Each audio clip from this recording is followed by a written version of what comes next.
त्यातील अध्याय पहिला. दाशारी राजाची कथा. जगद्गुरू वेदव्यास शिष्य म्हणतात की शिवचरित्र हे अतिशय अद्भुत असे आहे.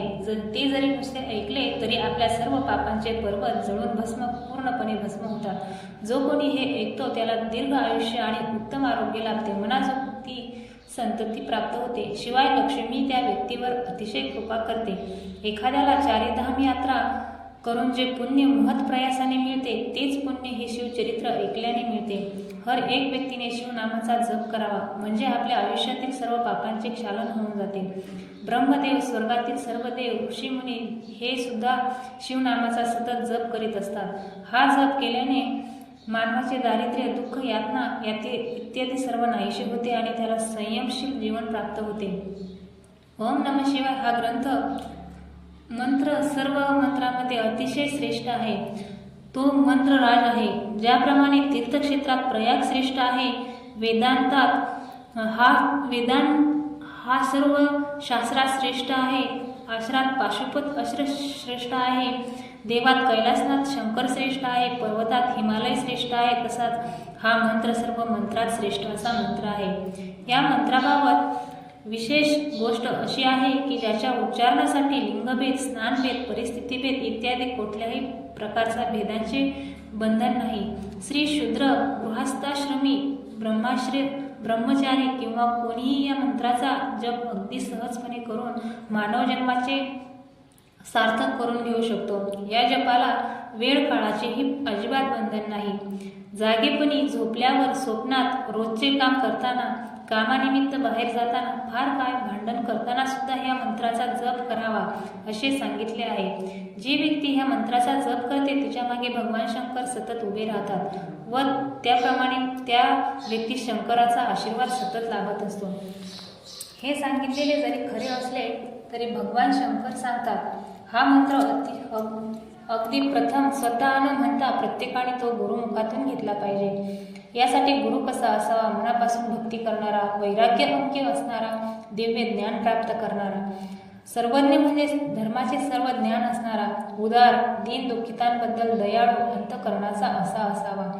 गुरु विरक्त, शांत, अशिंक वृत्तीचा असावा आणि चारी वर्णात वेदात जो वर्ण ब्राह्मण श्रेष्ठ मानला आहे त्या वर्णाचा असावा. आपल्याला मंत्र ठाऊक आहे म्हणून आपण या मंत्राचा जप करायला सुरुवात केली तर ते व्यर्थ होय. फार काय, प्रत्यक्ष भगवंतांनी येऊन जरी तो मंत्र आपणास सांगितला तरी त्याचा काहीही उपयोग होणार नाही. ज्याप्रमाणे मौजीबंधनाशिवाय एखाद्या व्यक्तीने गायत्री मंत्राचा कितीही जप केला तरी तो फुकट आहे असे शास्त्रात सांगितले. सर्व वऱ्हाड लग्नासाठी जमले पण वराचा पत्ताच नसेल तर लग्न घरी किंवा मंडपात जमा झालेल्या त्या वऱ्हाडाला काय किंमत.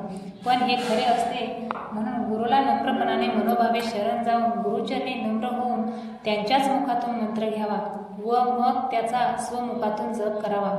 उत्तर क्षेत्रात या मंत्राचा जप करावा. शिवचरित्र मनापासून वाचण्याचा, ऐकण्याचा मनात ध्यास लागला पाहिजे.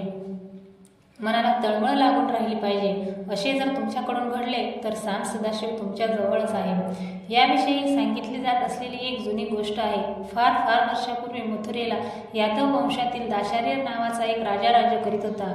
तो राजा अतिशय पराक्रमी किंवा शूर होता. तसाच तो स्वभावाने उदारही होता. त्याचे राज्य फार विस्तारलेले म्हणजे मोठे होते.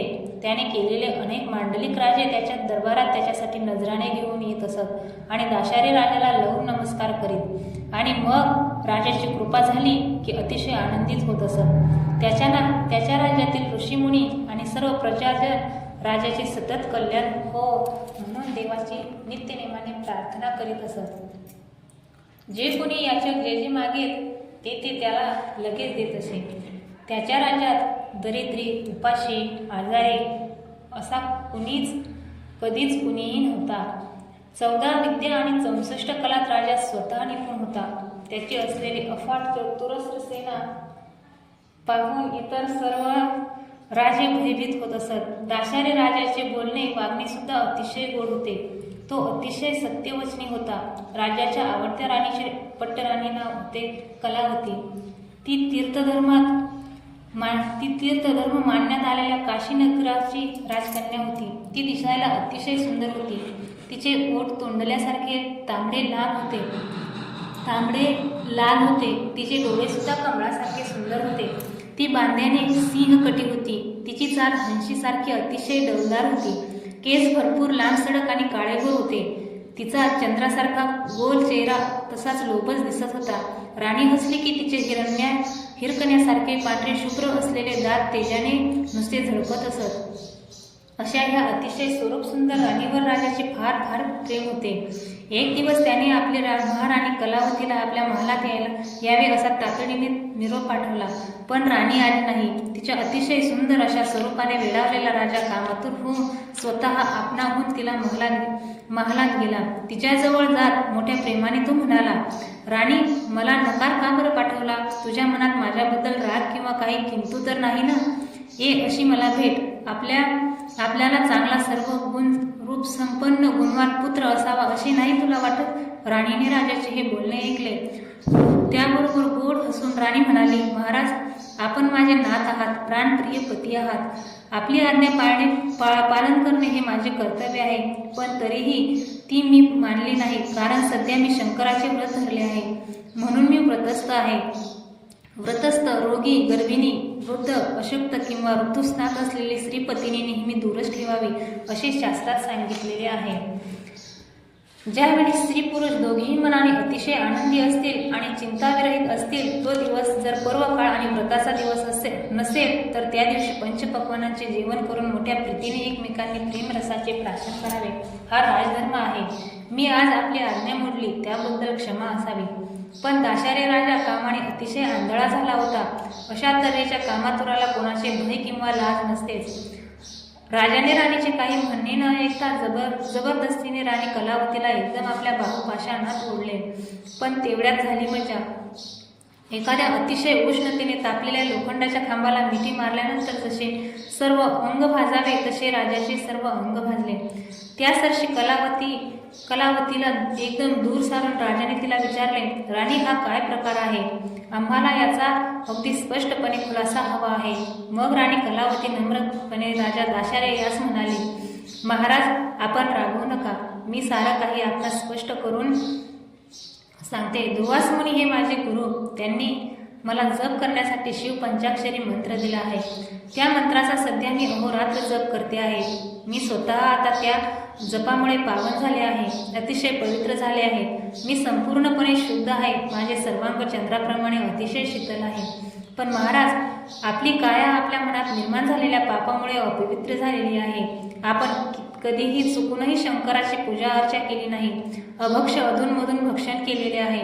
गुरुकृपेमुळे मला आता त्रिकाल ज्ञान प्राप्त झालेले आहे. आपल्या हातून कधीही कोणत्याही प्रकारे गुरुसेवा झालेली नाही. तेव्हा राजोपभोगानंतर आपल्या नशिबी नरक यातना आहेत हे अगदी सत्य आहे.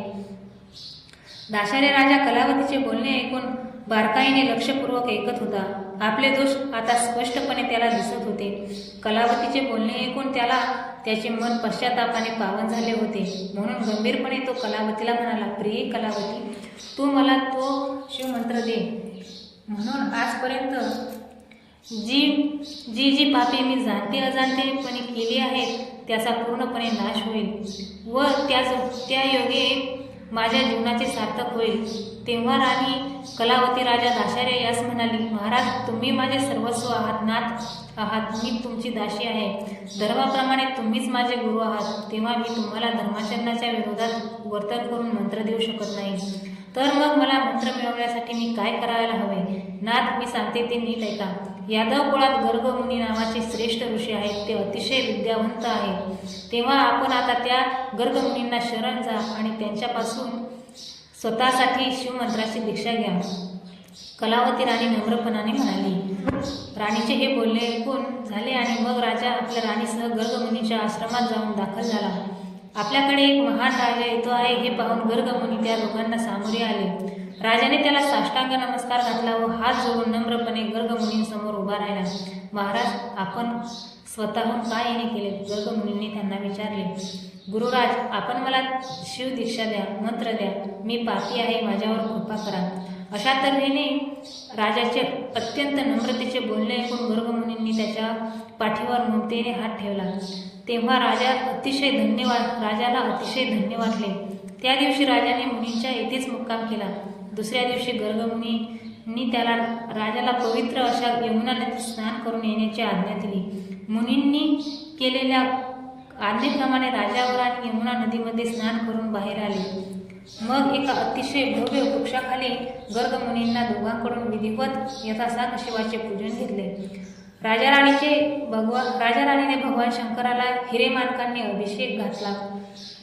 उत्तम वस्त्रे, दागदागिने व भरपूर दक्षिणा वगैरे देऊन गुरूंची मनोभावे पूजा केली. जणू काही कुबेरानेच आपले भांडार येथे ओतले आहे असे तेथील अपूर्व असे दृश्य पाहून वाटू लागले. गर्ग मुनींना दाशारी राजाने अतिशय नम्रपणे लावून नमस्कार केला. गुरूंनी राजाला प्रेमातिशयाने आलिंगन दिले. त्याच्या मस्तकावर आपला उजवा कृपा हस्त ठेवला व प्रसन्न होऊन राजाला शिवमंत्र सांगितला.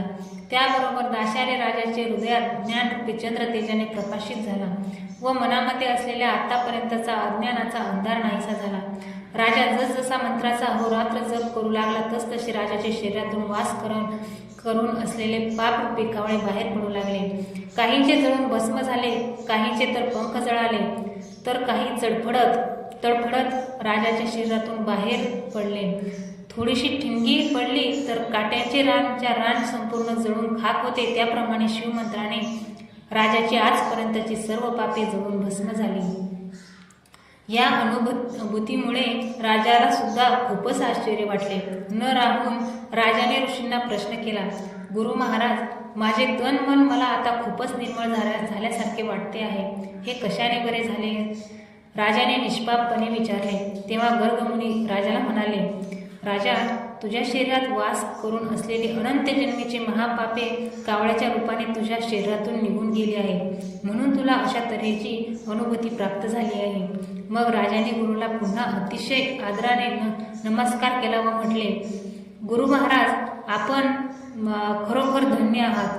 आपण दिलेले पंचाक्षरी मंत्रसुद्धा खरोखरच धन्य आहे. आपण मला संपूर्णपणे पावन केले. इतके दिवस काम, क्रोध, लोभ, मत्सर या महाभूतांच्या तडाख्यात मी सापडलो होतो. तसेच आता आकांक्षा, तृष्णा, कल्पना, इच्छा, वासना या जखीने मला रात्रंदिवस छळत होत्या. माझा या सर्वांनी केलेला तो सर्व छळ आता थांबला आहे. खरोखरच सहस्र जन्माचे ज्ञान आपल्यामुळे मला झाले आहे. माझी सर्व पापे आता जळून गेली आहेत. महाराज, आता मी माझ्या पापांचे वर्णन काय करू? अभक्ष्यभक्षण करणे, दारू पिणे, परस्त्रीकडे पापी दृष्टीने पाहणे, गुरूंची निंदा करणे असला अनाचार माझ्याकडून घडत होता.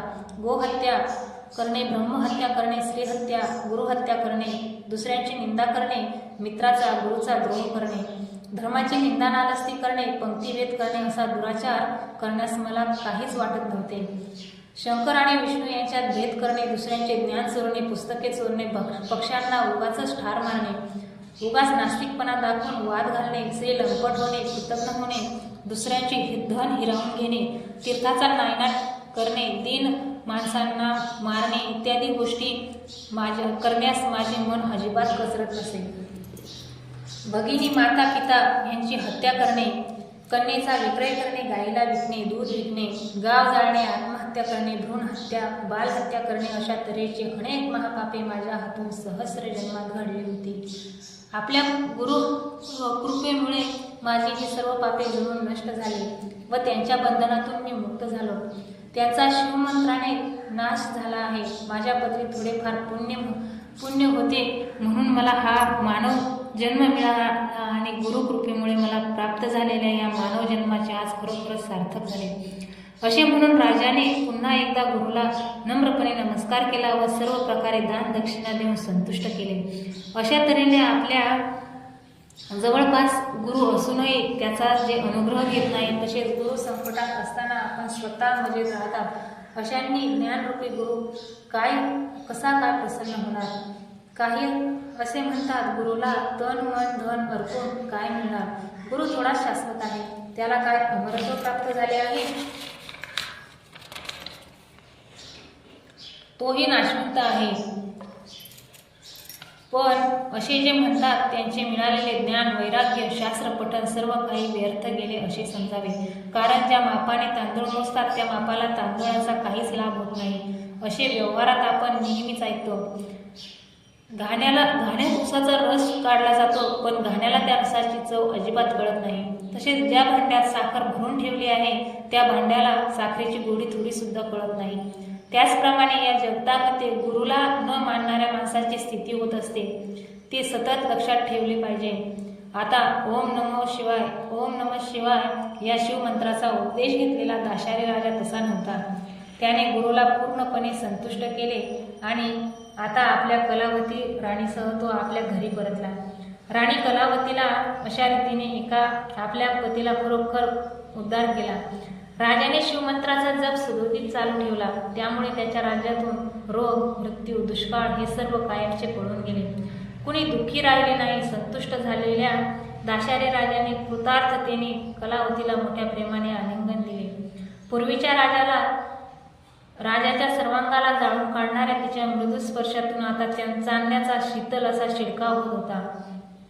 यथा राजा तथा प्रजा म्हणतात त्याप्रमाणे आता राजामुळे त्यांची सर्व प्रजा ही शिवपूजन, शिवकीर्तन, सतत शिव मंत्राचे जप करू लागली. घरोघरी रुद्राभिषेक, ब्राह्मण भोजन, मंत्र जागरणे होऊ लागली आणि सर्व प्रजाजन सुखी झाले. अशा तऱ्हेने भवमुक्त झालेला दाशार्य राजाची ही गोष्ट जे नित्य वाचतात त्यांचा शंकर पाठीराखा असतो. त्यांचा संसार सुखाचा होतो आणि दाशारी राजाप्रमाणे या संसाराच्या सर्व पाप व्यापातून मुक्ती होते.